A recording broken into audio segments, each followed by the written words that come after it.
지우듯이 아무 생각이 없었어요. 죄송하다는 사과의 말씀 다시 드리고요. 우리 오늘 읽으셨던 본문은 이제 요한이 세례 요한입니다. 그래서 이제 요한은 세례 요한 늘 생각하시면 됩니다. 요한이 예수님에 대해서 이제 증언하는 내용을 이제 포함하고 있습니다. 세상 죄를 지고 가는 하나님의 어린 양이고, 그리고 그분은 성령으로 세례를 주고 성령이 비둘기 같이 그분 위에 머무시고, 그리고 이제 내가 그분을 보고 내가 증거합니다라는 이제 내용을 포함하고 있는 게 이제 오늘 본문의 내용이고요. 저희가 이제 본문을 통해서 그 요한은 그러니까 예수님이 어떤 분인지에 대한 소개를 하고 있다고 보시면 되고, 이제 그 얘기를 가지고 같이 한번 말씀을 나눠보려 합니다. 여러분 일단 오늘 그 타이틀 제목이 하나님의 어린 양이라고 제가 소개했는데 한번 그 내용을 한번 같이 한번 볼까요? 우리 29절 한번 다시 한번 보실래요? 한번 같이 한번 읽어볼까요? 읽습니다.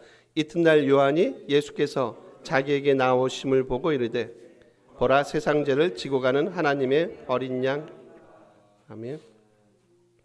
오늘 종려주일이기도 합니다. 사실상 예수께서 예루살렘에 입성하시면서 그 나귀 타고 입성하시고 이제 무리들이 종려나무 가지를 깔고 호산나 호산나 이제 구원하소서 구원하소서 외칩니다. 사실상 근데 이제 잠깐 저희 기도했듯이 그 호산나 지금 구원하세요 외치라고 외쳤던 그 무리가 나중에 이제 어떤 무리로 변합니까, 여러분? 그렇죠. 이제 십자가의 그분을 이 사람은 십자가에 못 박으소서라고 외쳤던 아마 대부분 무리가 이 무리가 아닌가 이제 그런 생각을 저희가 해볼 수 있어요.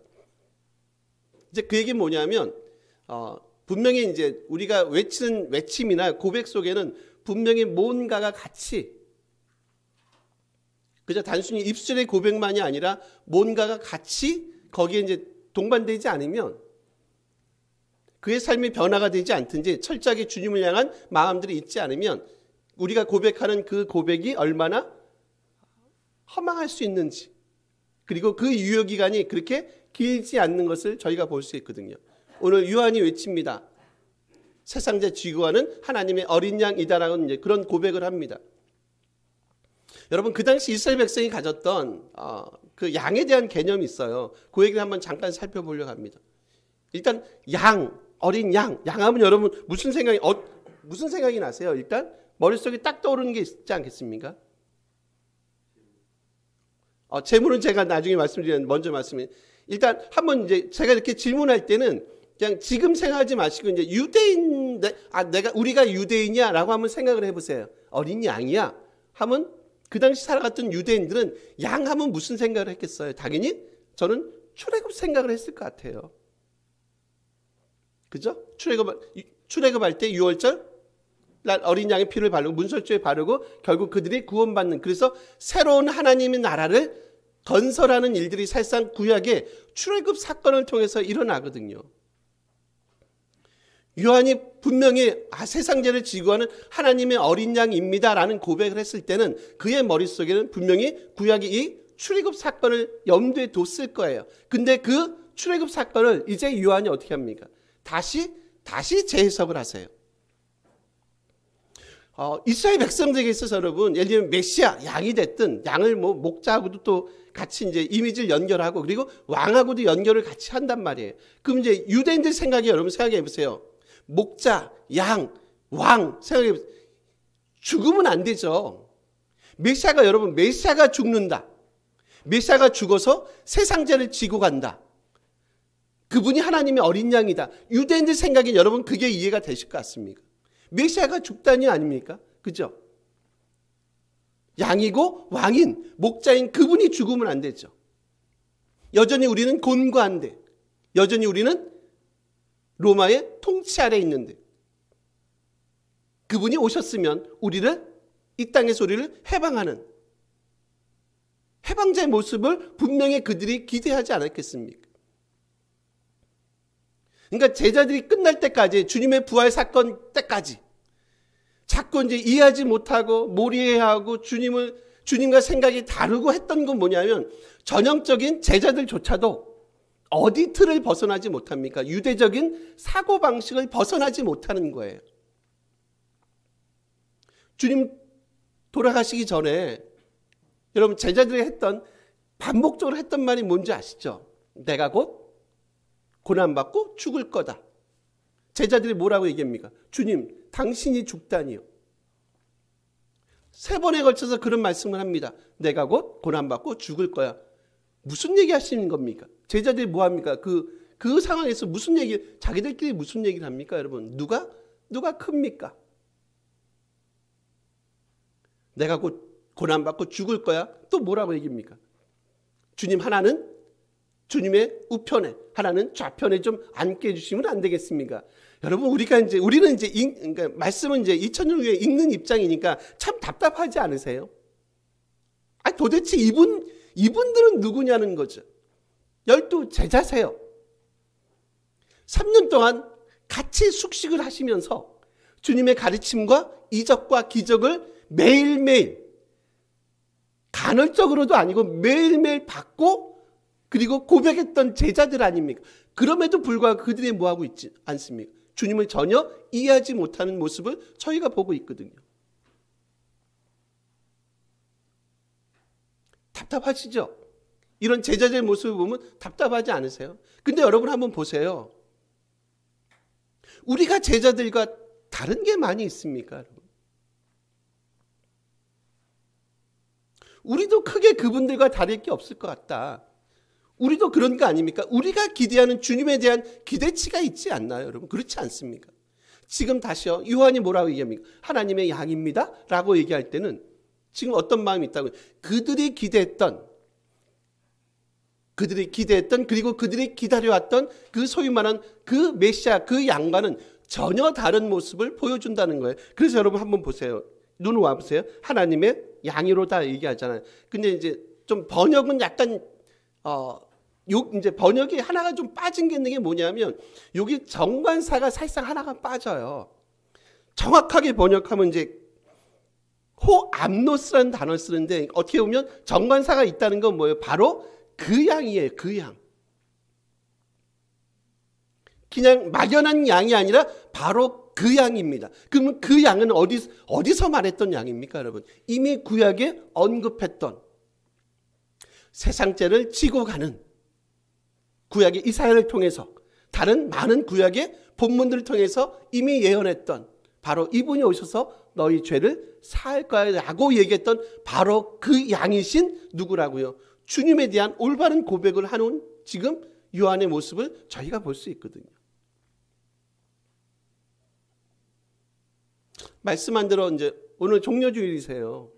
예루살렘 입성하세요. 환호합니다. 무리들이 환호하고 대중들이 환호합니다. 근데 자기들의 기대에 전혀 미치지 못하는 그런 예수님의 모습을 사실상 보지 않습니까? 며칠 사이입니까? 이 상황이 바뀌는 게 몇 달도 아니에요. 몇 년도 아닙니다. 그죠? 금요일날 돌아가시잖아요. 주일날 입성하고 금요일날 돌아가시잖아요. 유효기간이 며칠밖에 안 됩니까? 3, 4일밖에 안 돼요. 그게 누구의 모습이라고요? 그게 유대인들의 모습이고 어떻게 보면 그게 우리의 모습일 수도 있다는 거. 제가 한번 질문 드려볼까요? 여러분, 우리들의 고백은 주님을 향한 우리들의 고백이 맞습니다. 당신은 바로 구약에 이미 예견했던 바로 그 양이십니다. 라는 그 우리들의 고백은 여러분 유효기간이 얼마나 가세요? 저희가 고난주간 지키고 하는 이유는 뭐냐면 이제 정말 좋은 건 1년 내내 주님의 이런 것들을 기억하는 것 좋죠. 그럼 너무너무 감사하죠. 근데 그렇게 못하니까 그래도 우리가 요 한 주간 이제 오는 고난주간 요 한 주간이라도 사순절까지 저희가 사순절 말씀했지만 사순절 40일간이요. 참 짧지 않은 기간은 맞긴 맞습니다. 사순절 너무 감사하죠. 근데 만약에 힘드시면 요 한 주간 고난주간 요 한 주간 사실 어떻게 보면 엄밀하게 따지면 5일간이잖아요. 월요일부터 금요일까지. 요때라도 우리가 바로 그 양이신 바로 그분에 대한 생각들을 다시 한번 저희가 한번 상기시키고 다시 한번 돌이켜보자는 거 아닌가요? 저는 우리 공동체의 어떤 주님을 향한 그런 마음들이 그리고 그 기간들이 단순히 3일에 걸치고 4일에 걸치고 진짜 그 유효기간이 좀 짧지 않았으면 좋겠어요. 저희만이 아니라 우리 조국교회가 그래요. 1년을 지나도 변치 않는, 10년이 지나도 변치 않는, 물론 많이 연약하지만 그래도 연약함에도 불구하고 그래도 그냥 그 힘듦을 끌고 안고 주님을 향한 그 마음들이 식지 않는 것, 그게 주님이 우리를 향한, 예루살렘을 향해서 우셨던 주님의 그 한번 그 마음을 한번 느껴보십시오, 여러분. 여러분, 주님이 만약 이 땅을 보시면 어떠실 것 같으세요? 어떠세요, 여러분? 제가 한 방송을 들었는데 어쨌든 요즘에 이제 뭐 기독교도 마찬가지고 뭐 가톨릭, 불교도 소위 말하는 이제 뭐 불교도 이제 거기서 이제 스님이 되는 분들이 있을 거 아닙니까? 가톨릭도 사제가 있고 어떤 갈수록 이제 숫자는 주는 건 마찬가지예요. 저희도 많이 숫자 줍니다. 제가 이제 몇 번 말씀했듯이 이렇게 학교는데 오랜만에 가보니까 깜짝 놀랐어요. 학생들이 이렇게 옛날에 제가 다녔던 그 학교는 진짜 이렇게 역을 딱 나가면 뭐 진짜 뭐 엄청 학생들이 많았거든요. 막 올라가는 길에 막 꽉 찼어요. 아침. 근데 이제 작년부터 제가 다시 나갔잖아요. 깜짝 놀랐다니까요. 그래서 내가 교실 들어가서 시간표를 다시 확인했어요. 근데 오늘 맞게 온 건가? 시간 맞아요. 옛날에 비하면 제가 볼 때 10분의 1도 안 되는 것 같아요. 가다 그 전철 바로 앞에 있잖아요, 학교가. 그러면 제 야구르트 많이 얻어 먹었어요. 오다가 요즘 누가 사주질 않네. 내 돈 내고 사 먹자니.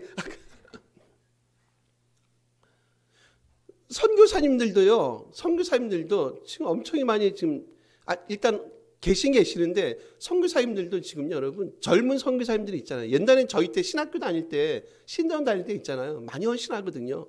젊은 30대가 거의 없대요. 선교사님 평균 연령이 50대가 넘는답니다. 요즘 다 시니어야. 주니어들이 별로 없어요. 안 간다는 거예요. 이게 요즘에 우리의 트렌드입니다. 뭐 나가고 안 가고 꼭 그게 중요하진 않을 수 있지만 어떻든 많이 세월이 달라진 건 사실입니다. 여러분. 이게 어떻게 보면 저희 지금 기독교의 현 주소일 수 있어요. 그래서 다시 한번 우리 삶을 돌이켜보는 거 되게 필요하다 생각이 듭니다. 지금 여러분 그 요한의 고백을 들어보십시오. 우리 한번 31절 한번 30절 한번 보실래요? 한 번만 읽어주실래요? 다시 읽습니다. 내가 전에 말하기를 내 뒤에 오는 사람이 있는데 나보다 앞선 것은 그가 나보다 먼저 계심이라 한 것이 이 사람을 여러분, 요즘에 여기서 여러분 나보다 앞선 것 두 번째 줄에 있으시죠? 나보다 앞선 것은 그가 나보다 먼저 계심이라. 그죠? 보셨습니까? 이거 어디서 보셨나요? 여기 앞에 또 한 번 또 나와요. 우리 15절 가보실래요, 여러분? 중간 눈으로 오세요. 내가 전에 말하기를 내 뒤에 오시는 이가 나보다 앞선 것은. 그죠? 똑같은 워딩으로 나옵니다. 27절 가보세요. 곧 내 뒤에 오시는 그이라. 워딩은 똑같진 않지만 사실상 거의 지금 15절과 30절과 거의 다르지 않습니다. 됐습니까, 여러분? 짧은 구절에 나보다 앞선 분으로 소개가 지금 정확한 워딩으로 하면 2번 사용되고요. 그리고 유사한 워딩으로 하면, 말로 하면 지금 3번이 사용돼요. 무슨 얘기하고 있는 거예요? 지금 예수님은 나보다 앞선 분이라. 사실상 원래 시간적으로 보면 당연히 세례 요한이 더 앞선 사람이에요. 6개월 이미 먼저 태어난 사람이에요. 근데 지금 그런 식의 얘기를 하는 게 아닙니다. 그분이 나보다 앞선 분이다. 즉 무슨 얘기하는 거예요? 당연히 주님이 자기보다 훨씬 더 우월하신 분이라 얘기하는 거 아닙니까? 근데 여러분 세례 요한을 한번 생각해 보세요. 요한을 생각해 보세요. 요한을 가지고 성경이 지금 뭐라고 평가하는 줄 아시죠? 지금 뭐라고 평가합니까? 여자가 낳은 자 중에 뭐라고 얘기합니까? 요한이 가장 큰 자라고 얘기합니다. 여자가 낳은 자 중에 요한보다 큰 자가 없어라고 표현할 정도로 지금 세례 요한은 아주 위대한 선지자임을 볼 수가 있거든요. 근데 이 선지자인 세례 요한이 뭐라고 얘기합니까? 그는 나보다 앞선 분입니다. 즉 뭐예요? 자기가 그래도 꽤 여자가 낳은 자 중에 어머니 태 속에서 태어난 사람들 중에 가장 큰 자임에도 불구하고 나는 누구하고요? 저분 주님과 좋게 무하지 않다고요. 좋게 비교할 수 없을 만큼 그분은 크고 위대하신 분입니다. 지금 무슨 얘기하는 겁니까? 세례 요한이 예수님에 대해서 증언하고 증거하는 거 아닙니까? 나조차도 여자가 낳은 자 중에 가장 큰 자인 나조차도 지금 그분과 비교하면 비교거리가 안 됩니다. 오늘 다인이가 이제 유아 세례 받는데 다인이가 나하고 여러분 생각해 보세요. 나하고 비교가 되겠어요? 그러니까 힘자랑을 한번 한다고 생각해 보세요. 다인이가 이쁘고 상냥하고 징얼거리지도 않고 찡찡거리지 않은데 지금 다인이하고 저하고 상대가 되겠습니까? 팔씨름을 한다고 생각해 보세요. 왜 그런 설정을 하냐고요? 비교거리가 안 되니까. 다인이하고 저하고 비교거리가 안 되니까. 여러분 그럼 생각해 보세요. 다시 이거를요. 그분이 나보다 앞섭니다. 그렇다는 얘기는 요한은 어디 있다는 거예요? 요한은 뒤에 있다는 거잖아요. 어떻든 시간적인 앞뒤 순서는 아니지만 요한은 뒤에 있어요. 그럼 뒤에 있다는 건 뭔가요, 여러분? 뒤에 있어요? 앞에 있어요? 주님이 앞에 있어요? 그 얘기는 뭘 말하고 있어요? 요한은 철저하게 뭐 하는 사람이에요? 주님의 뒤를 따라가는 자로 자기를 소개하고 있지 않습니까? 그래서 사실 여러분 이런 억구 같은 경우는요, 나중에 이게 뭘로 다시 이게 읽혀지냐면 요거를 제자도란 문구로 다시 읽혀져요. 즉 그 얘기는 뭐냐면 나는 철저하게 주님을 따라가는 누굽니다예요. 제자입니다. 어디까지요? 요한이 어디까지 주님을 쫓아갑니까? 나중에 요한이 어떻게 됩니까? 순교당하잖아요. 헤롯 안디바에서 순교당하지 않습니까? 여자가 낳은 자 중에 가장 큰 자인 나조차도 당연히 저분과 비교가 안 되고 나는 그분을 쫓아가는 자로 이 땅에 있습니다. 그리고 나는 주님의 제자의 삶을 살아갑니다. 그리고 나중에 요한조차도 지금 순교적 삶을 살아갑니다. 아마 본문은 우리에게 이런 질문을 하는 것 같지 않습니까? 요한도 그러한 삶을 살아가는데 저와 여러분은 과연 어떤 모습을 가지고 주님을 쫓아가는 참된 제자의 삶을 살아가시렵니까? 혹시 그런 질문을 하시는 것 같지 않으세요? 요한은 어디까지 쫓아간다고요? 주님을? 죽기까지. 스스로 자기가 순교당하기까지. 그럼 여러분 우리는 어디까지 쫓아가세요? 순교하시라는 얘기 아니세요? 우리는 어디까지 주님을 쫓아가시렵니까?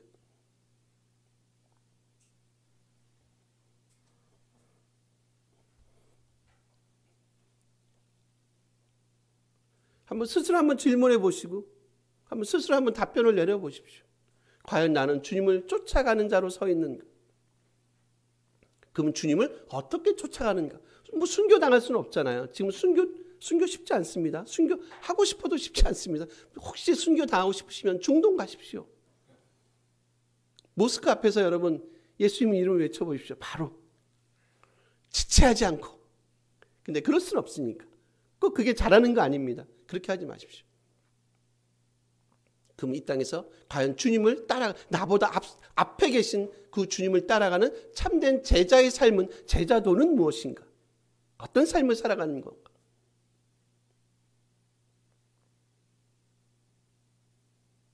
조금 불편하게 사십니까? 남을 섬기는 자의 삶을 사십니까? 좀 우리가 늘 손발이 고생하는 삶을 살아갑니까?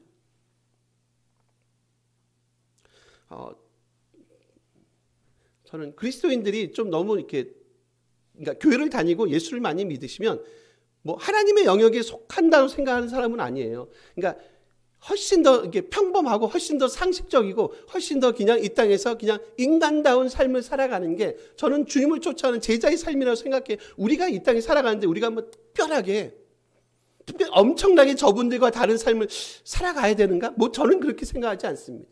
그냥 누가 봐도 그냥 상식적인 삶, 그냥 되게 사람이 상식적이시네. 되게 사람이 그냥 선한 삶을 살아가시네.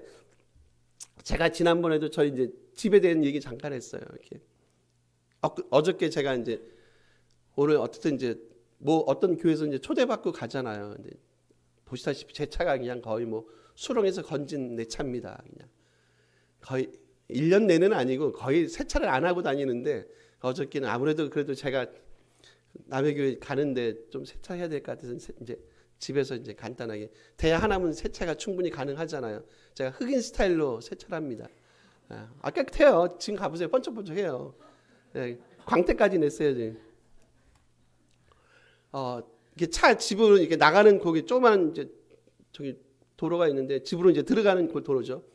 누가 일부러 갖다 뿌려진 종이 막 바닥이 완전히 막 그냥 쓰레기장이 된 거예요. 차 이렇게 나가는데. 바람은 아닌 것 같은데 뭐 술 취한 사람이 이제 하여튼 종이고 막 잡다한 게 있어 이제 그건 이제 전날 본 거예요. 전날 금요일 날 전날인가.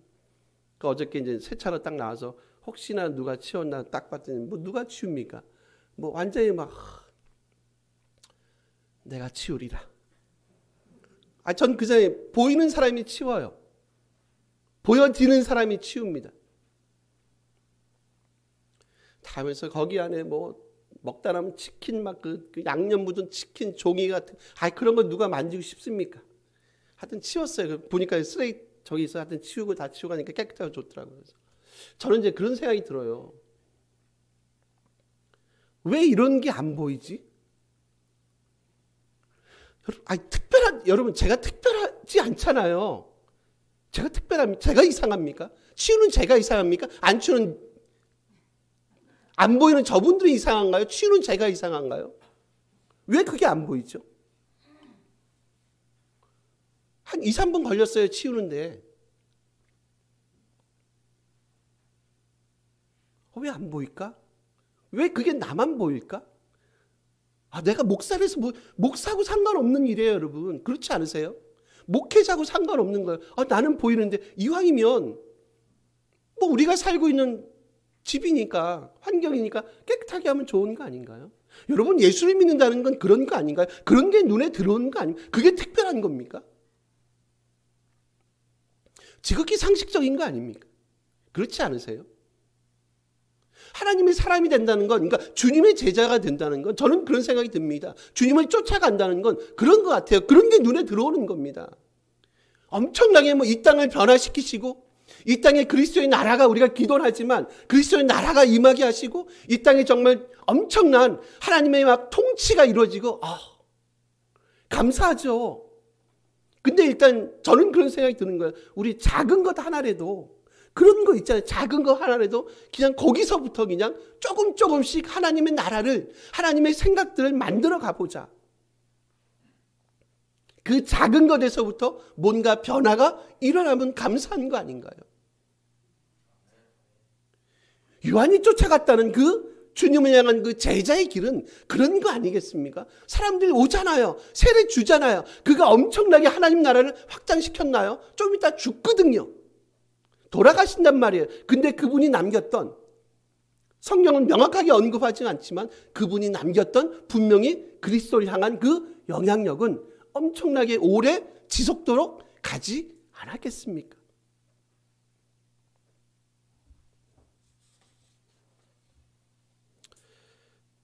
저는 좀 이런 눈들이 열려지고 이런 마음들이 열려졌으면 좋겠습니다. 그게 내 앞에, 우리 앞에 계신 주님을 따라가고 쫓아가는 마치 요한처럼요. 그냥 부르심 받은 성도의 삶이 아닌가? 우리 하나만 마지막 하나 더 볼까요? 우리 32절 하나만 더 보실래요?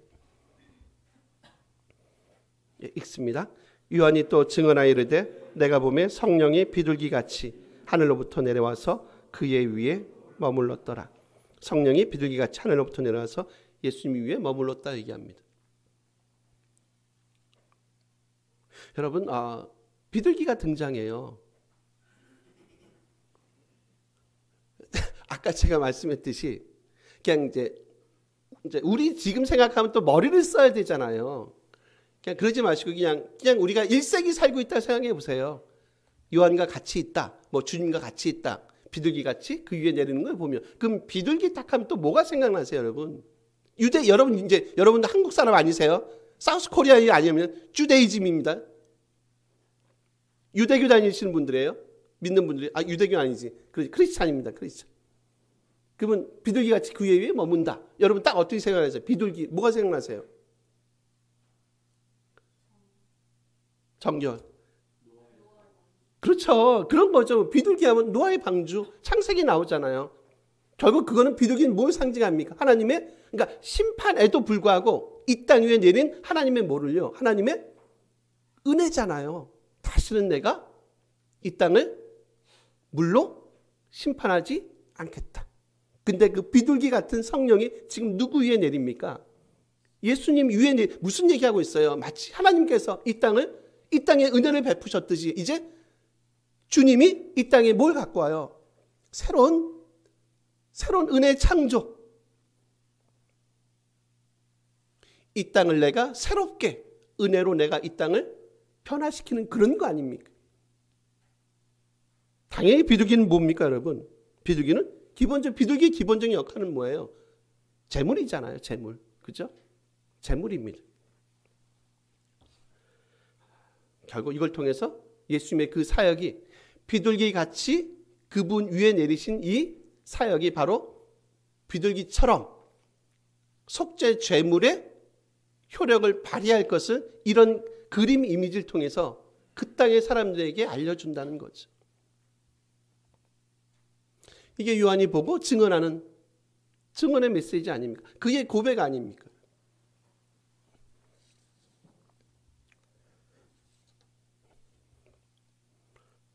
마지막 하나만, 우리 뒤에 눈만 오세요. 그냥 읽죠. 34절입니다. 읽습니다. 내가 보고 그가 하나님의 아들이심을 증언하였노라 하니라. 여기 증언했다라는 단어가 있어요. 마르투레온데요. 요게 이제 그 현재 완료형으로 사용됩니다. 그게 뭐냐면 메 마르투레카란 단어. 메 마르투레카란 요게 현재 완료세요. 완료형으로 써요. 설명드릴게요. 현재 완료는 뭐냐면 이런 거예요. 과거 동작이 이미 완료가 됐어요. 그러니까 쉽게 생각해보세요. 현재 완료니까 완료가 된 거잖아요. 과거 동작이 이미 완료가 됐고 그 영향이나 결과가 지금까지 계속 미치는 것을 표현하는 시제가 현재 완료세요. 그럼 지금 요한이 뭐 했다는 거? 주님을 증거했어요. 그죠? 과거부터 증거한 겁니다. 그리고 그 증언의 효과가 어떻다고요? 지금까지 계속해서. 무슨 얘기 하고 싶은 건지 아시죠? 그의 증거는 단회적이지 않습니다. 만약에 단회적이라고 할 것 같으면 보통 우리가 과거형을 쓴다고 얘기해요. 부정과거인데. 죄송합니다. 이런 얘기를 해서 좀 어렵지만. 그러니까 단회적이다 할 때는 부정과거형을 쓴단 말이에요. 근데 이게 과거에 벌어졌지만 지금까지 계속 그 영향이나 그런 것들을 미치는 것, 지속성을 얘기할 때 현재 완료형을 쓴단 말이에요. 그럼 요한의 증언은 일단 뭐는 아닙니까, 여러분? 단회적이진 않아요. 그의 가는 생애 동안에 아마 그가 순교를 당할 때까지 그의 주님을 향한 그의 증언은 결코 멈춰지지 않았을 겁니다.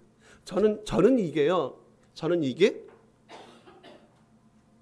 그냥 제자의 삶 같아요. 어렵습니다. 쉽진 않습니다. 다음 주가 부활주일이세요. 고난은 짧지만 여러분 그 영광은